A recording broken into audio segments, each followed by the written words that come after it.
I made me way along the voe, gyo after gyo, the sea wind gain right in under me fingernails. Up hour now after now, I stretched me legs to get to the top of the next brew.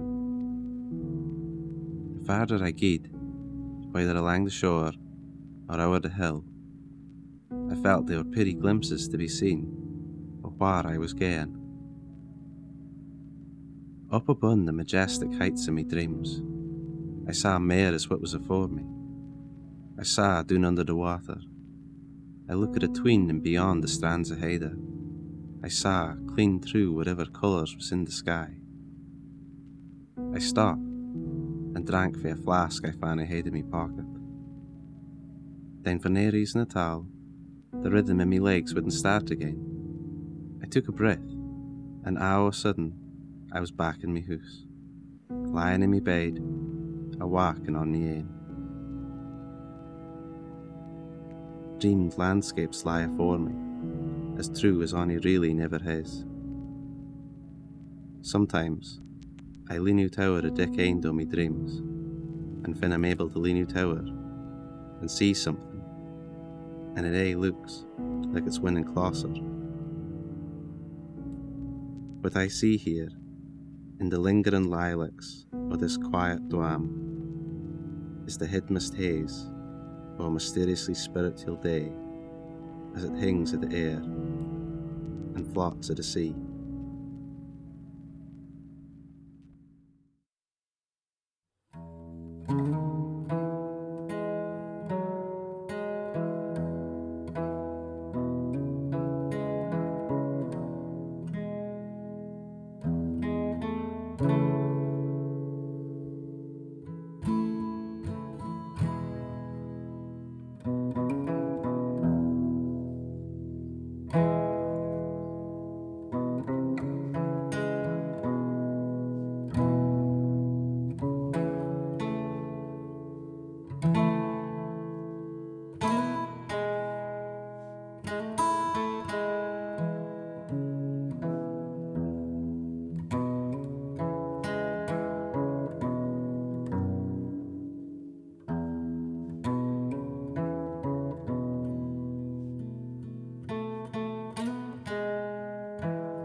On a fine day, I love wandering along a Shetland beach, down east side of a voe, with a shingly shore in under me feet.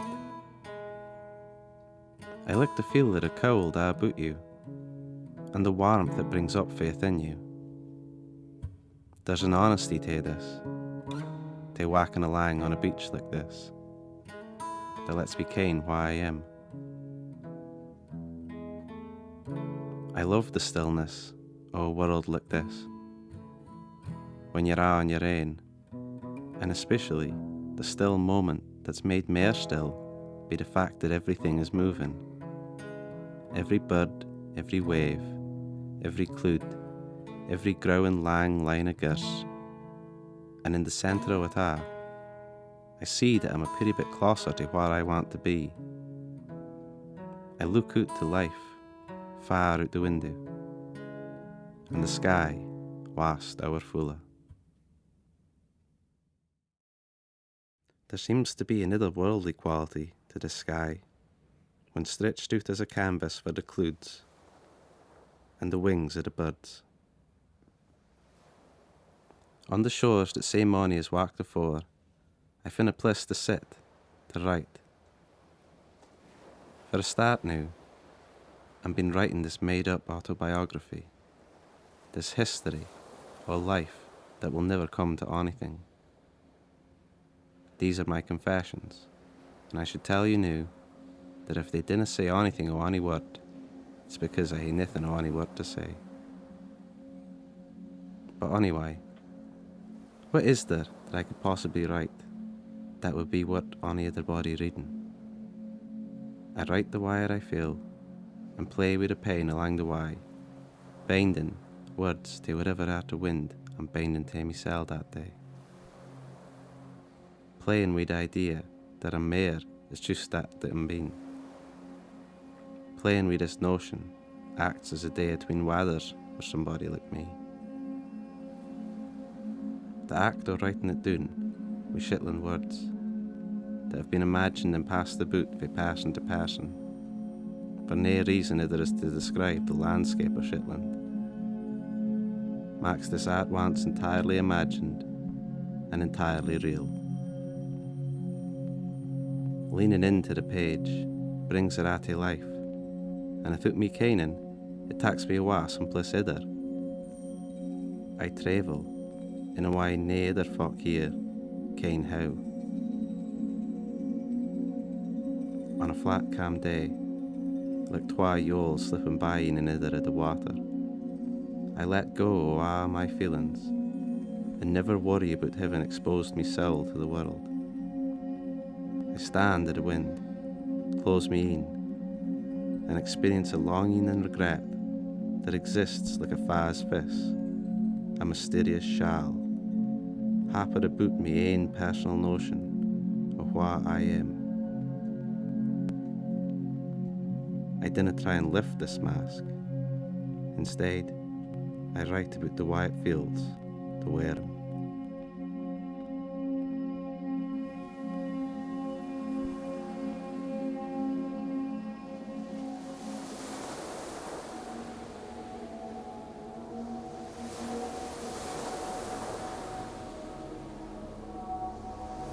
I stand for a moment, the soles me shun just to the water, and I look out to sea. Certain words blah to me, but they're no my words, so I winna use them.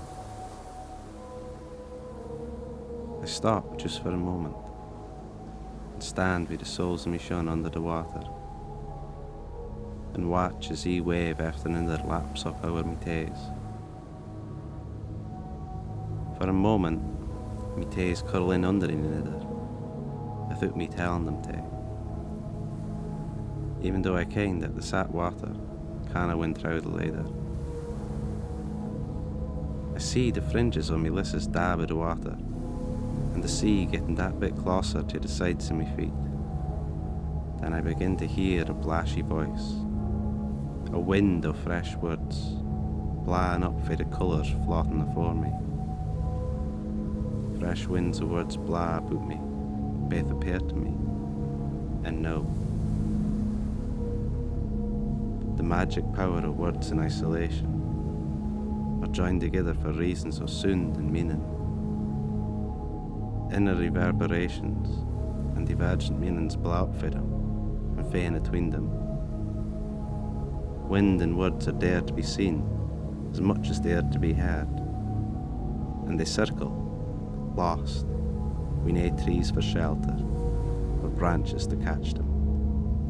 But they're certainly there, we ken that, for wherever they are, at least one man stands up to see them, and takes them home. Once you start with that, the beauty of what's about you can be seen in every pretty detail, in every peculiar experience.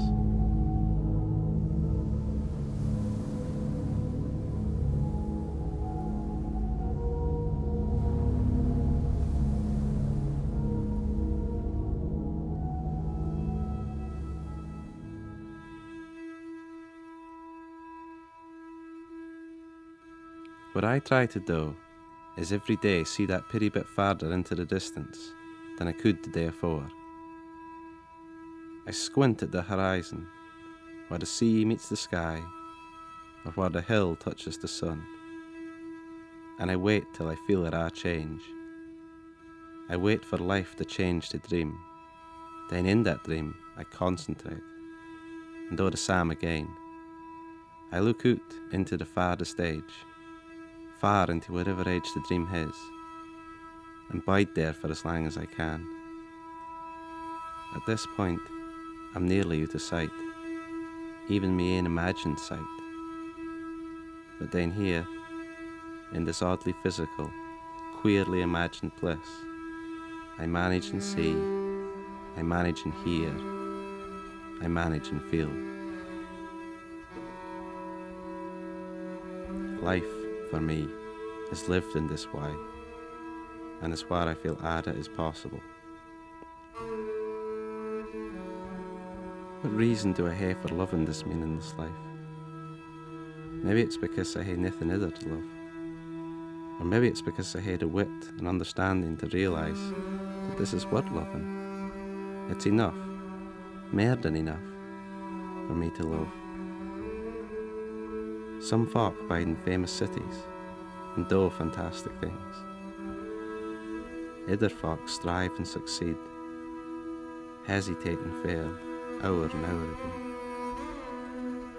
Ancestors of mine took everything that they had, left a hell of a lot more, and emigrated across the world. I'm no one of this folk. I'm just Samuel Laurence. And it doesn't make the slightest difference whether the recipient of my love is the final clap of a wave as it lands insignificantly on the shore, or the vast indifference of the stars in the sky that every one of us can see.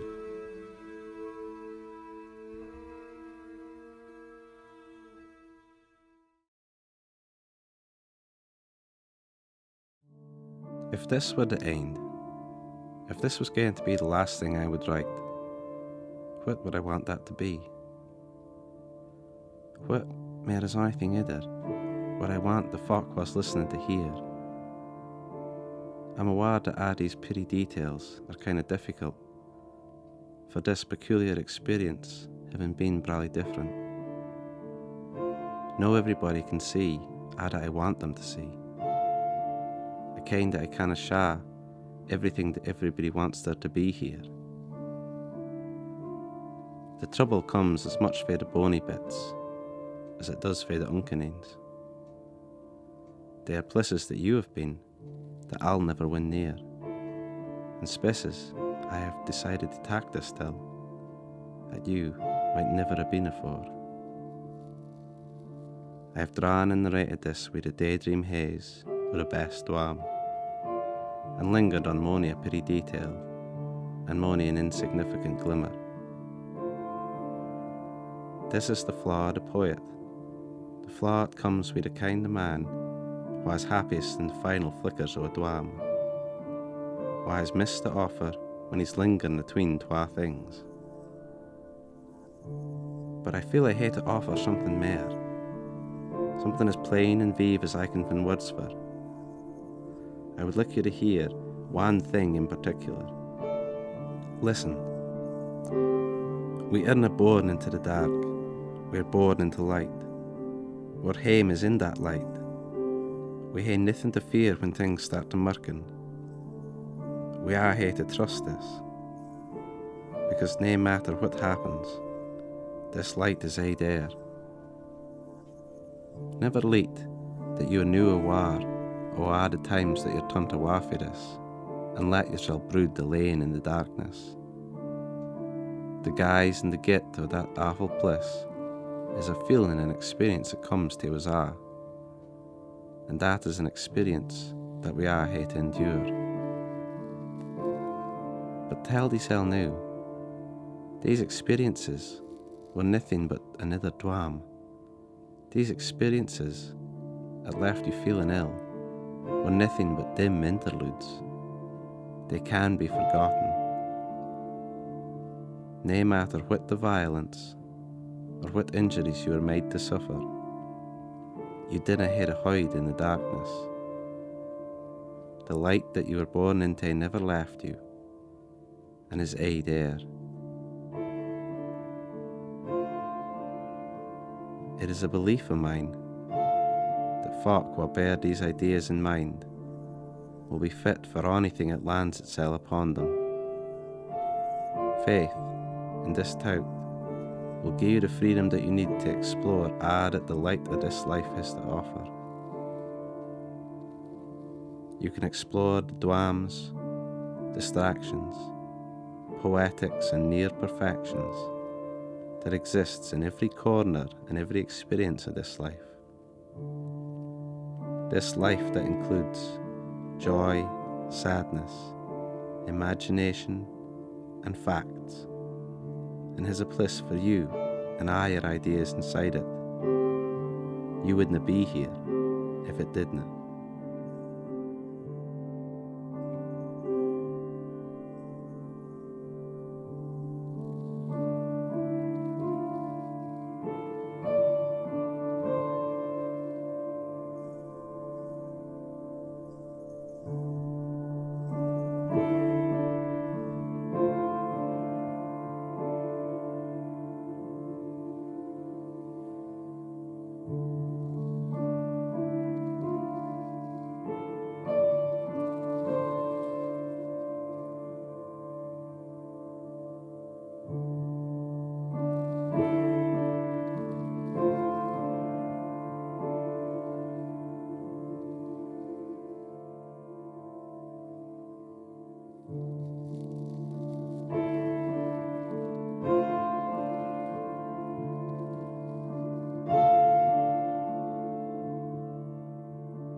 The strain let on, I rat that I'm dreamt an awful lot, and that I was tired for having dreamt, but that I was no yet tired of dreaming.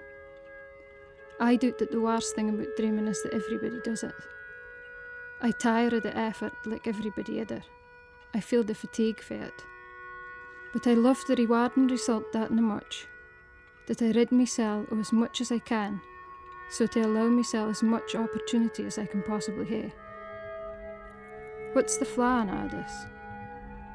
The flaw is the knowledge of it, the minding of it. The why of that is to write. To write is to forget. It allows you to be ignorant of everything you dunna like, be stimulating everything you do like. You can disconnect, be forming a connection. It's as if the point of the pen against the white of the page somehow marks a connection. It's only when the pen is lifted and the page is folded shut that the connection is broken and the story finishes. The experience doesn't end though, it canna, so I dinna stop writing. I carry on long after the story is ended, because I still see what's there. I find it harder to say with any certainty that this is what I want for life. That this awful queer way of doing things can actually be said to be any sense. But, if nothing other, I do feel that I understand what's happening. What's happening is, life is being lost here, to the unexpected moments that I open myself up to. I lost my life in the same way as most folk live their life. I find myself lost in a place no far from where the mind tries to win to when reading a poem. And this lost effect goes on, just like the effect of a poem goes on, when we reread him and consider its meaning. This experience bides with you, like the flickering light of a scene for a film it will na leave you alone.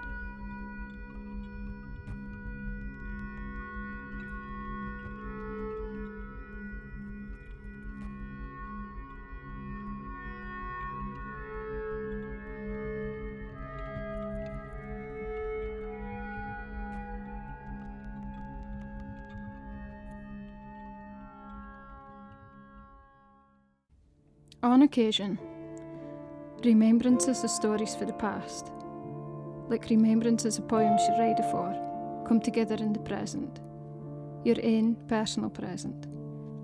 That's the moment that only you can ken, the ain that you are sometimes avoiding, sometimes content in. This coming together hides your life still, and lets the art and the beauty of life cast on to the own life, and is there for thee to weave as a pair to your own personal experience of life. Standing by the window, I find myself tamed by an experience, where I travel, like I was a pretty detail inside Shetland's landscape, a bend in the brow of a hill, or a cataclue of colour that keeps bringing more and more painters and photographers to try and capture what we hae here. As nothing more as this insignificant, unnameable detail, I go on a journey through time. No across years, because years matter little to me. Instead, it's a journey through seasons that I go on. Hjalta and Hearst grow and go and get keen a spell for Yule and Vor, like a cold wind that blaws on what you thought was a bonny fine day. I linger in between these changing seasons, lang enough to hear a' kinds of lang drawn out thoughts about a' that's past. Living the life I do means I had time enough to write a' this down in an unending story. A film with no dialogue, characters or plot, an obscure poem.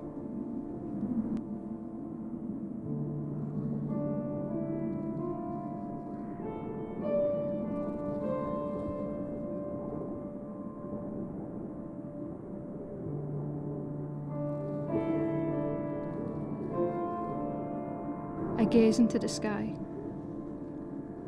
I ken the stars will be coming out again, like the rain done.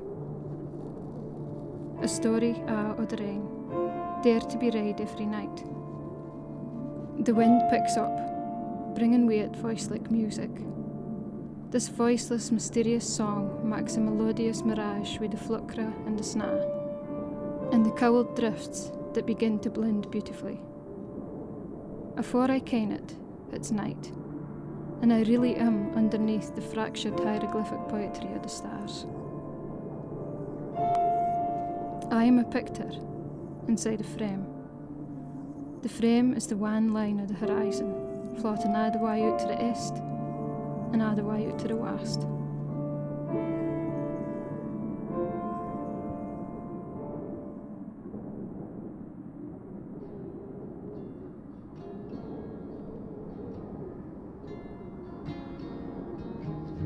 I ask myself, am I connected to the rest of the world, either for my writing that some folk do, or for my dreaming that we a' do? I can set both my feet in the same sea as everybody other can.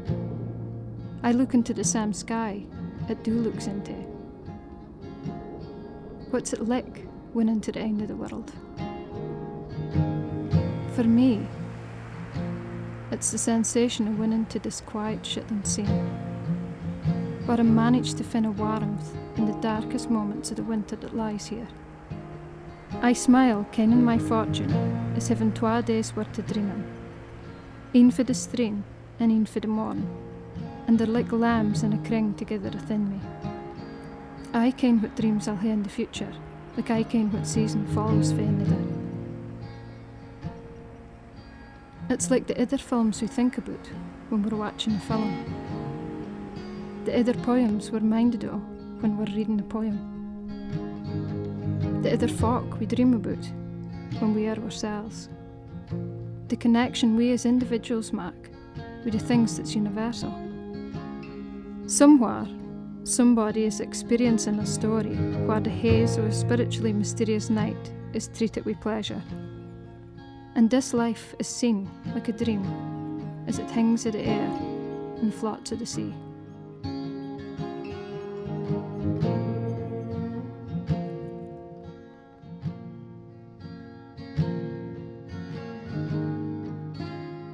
For a start now, I'm never written a thing. Does that mean that for however long there's been a world here without any life? I tell myself that wise is he who monotonises their existence, because then every minor incident can be felt as its own pure treasure. I try no gang for our lang without minding myself that I need want for nothing of a. Every so often that becomes more clear to me, and as I understand it, it fills me like a voe in a high ebb, happy to be of use. Every now and again, I try and touch an important thought in the back of my mind, and that thought is that maybe one day the lines I write will be read and admired. I ken I'll never see that day, but I dream that if it were to come true, I would have found me ain kin, me ain folk, what understand me. I would hae friends that far for having been born alongside, I would have died long afore. I would hae nae connection with them, except through poetic imagination. Far beyond any notion of light, or of dark, the effort I ging to hear, whether wandering, writing, sitting or working, would be all that would endure. And that would be fine. I would say that a man of true wisdom was in with nothing but trust for his senses, and a soul that can cope with the cold, and that can enjoy the entire spectacle of the world for a chair, watching the light come up and the dark come down, seeing through all the weather that comes with the seasons, all the colours that comes with the days, and all that dances through the night.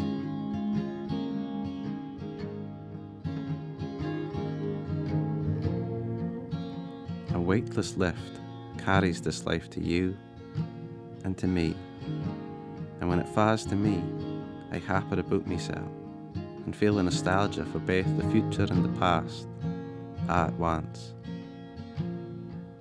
It gives me the opportunity to see more as just what's in the present. I take that opportunity And this place, where I exist, all on me ain, is the resulting reward, the never-ending end.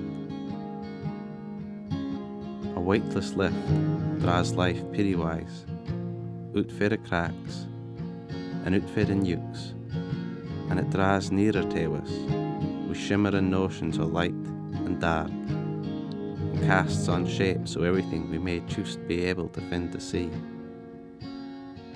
It tugs at the sleeve and presses your arm to the wooden flat of your desk, so that you write. And every now and again, you become conscious that a cascading, weightless lift lifts a hat for your very spirit.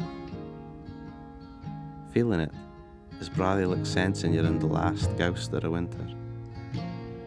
A sense that you could nearly grip and hide in your hand. Once he's finished, the lift brushes soft up over your brow. Then in a place, not just that and high upon you, it waits for you to dream inside, like the sun in the sky.